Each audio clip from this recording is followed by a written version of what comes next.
The Invisible Revolution: How Black Women Entrepreneurs Are Redefining Success While America Isn't Looking Good. Evening, everyone. Thank you for being here today. I recently had the extraordinary privilege of sitting down with Kim Granger Brown, a visionary whose work has fundamentally transformed entrepreneurial ecosystems for Black women across America. Kim isn't just documenting change, she's catalyzing it. Through her groundbreaking research, mentorship programs, and fearless advocacy, she has created pathways where there were once only barriers. What makes Kim truly remarkable isn't just her brilliance, though that is undeniable, but her ability to illuminate truths that exist in plain sight, yet somehow remain invisible to most of us. Today, I want to share what I learned from Kim because her perspective offers something we desperately need: a clear eyed view of both the remarkable progress and persistent barriers that define Black women's entrepreneurial journey in America. And I promised you, what she revealed will challenge everything you thought you knew about success, power, and the future of American business. Let me start with something that might surprise you. Black women are starting businesses at a faster rate than any other demographic group in America. Not just slightly faster, dramatically faster. Since 2007, the number of businesses owned by Black women has increased by an astounding 164%. That's not just growth, that's an explosion. If you're thinking this is a heartwarming success story, you're partially right. But Kim Granger Brown helped me understand that beneath these impressive statistics lies a more complex reality, one that fundamentally challenges how we typically think about entrepreneurial success in America. Here's the counterintuitive truth: even as Black women owned businesses are outpacing overall market growth by significant margins, they continue to face systemic barriers in funding and support that remain largely invisible from the outside. Despite controlling $3.9 trillion in revenue and representing a driving force behind new business creation, Black women entrepreneurs receive disproportionately less access to capital and are denied loans at higher rates than their counterparts. This creates a profound tension.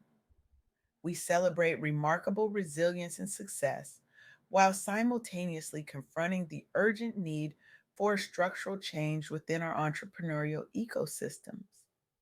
As Kim explained to me, the story isn't just about individual Black women overcoming obstacles, though that's certainly happening.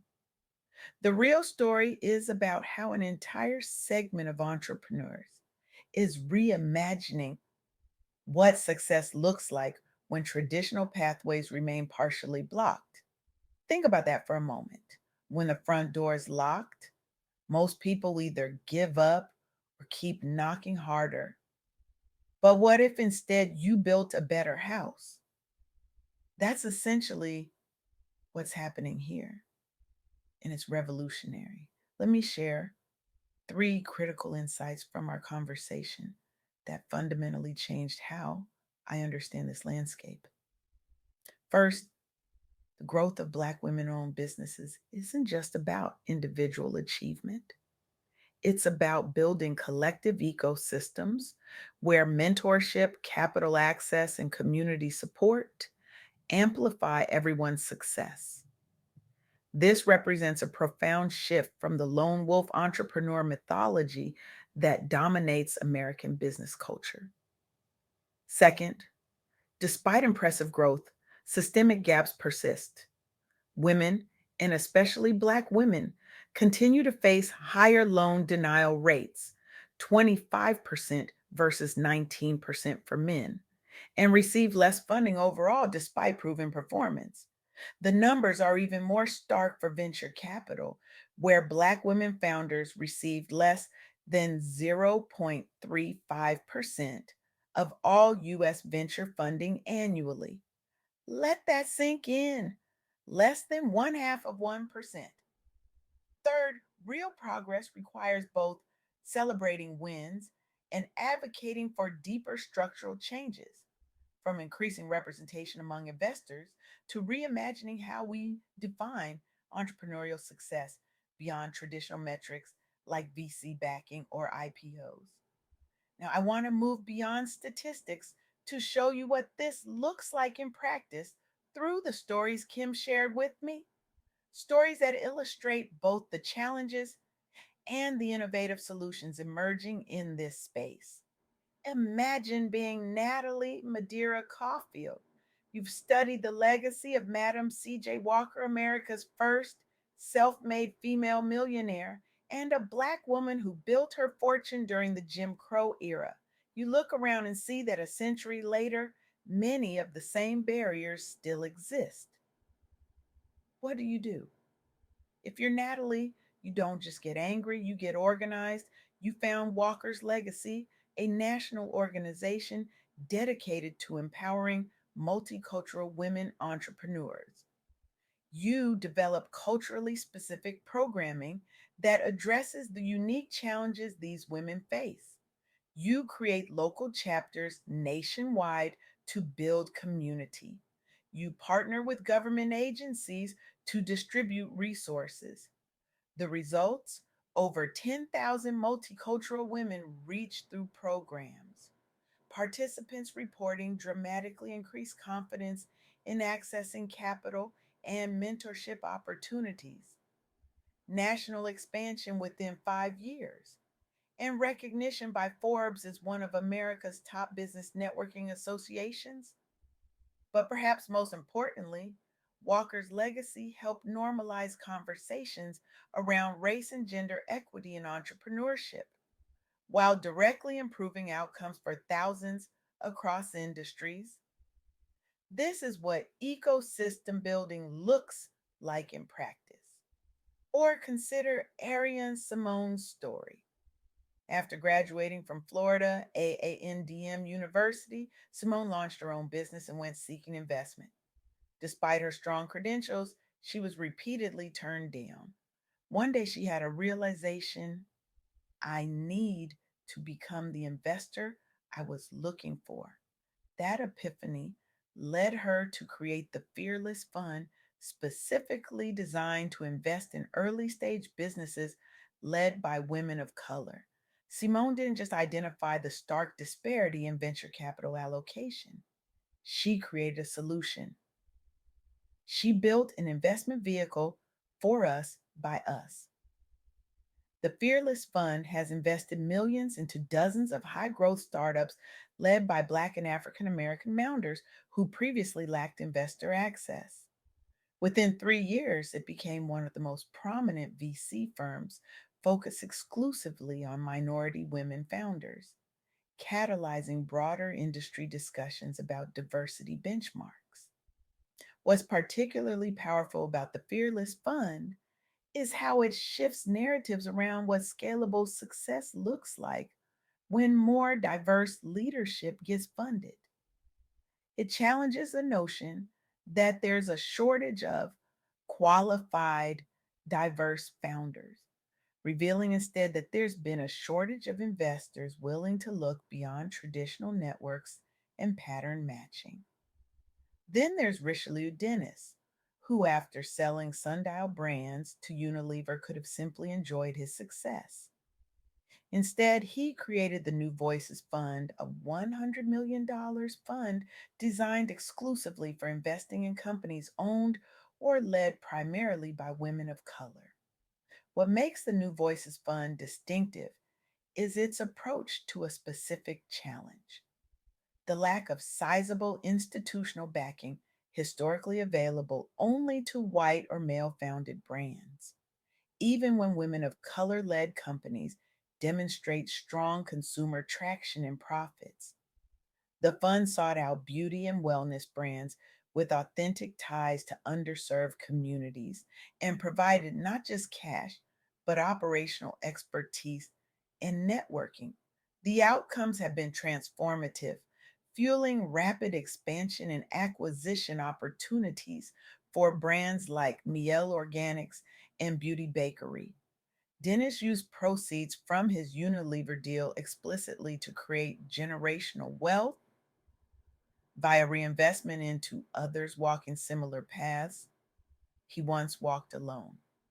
With $100 million deployed across multiple sectors, the fund has set a precedent showing that large scale institutional investment can drive outsized returns when directed toward diverse leadership.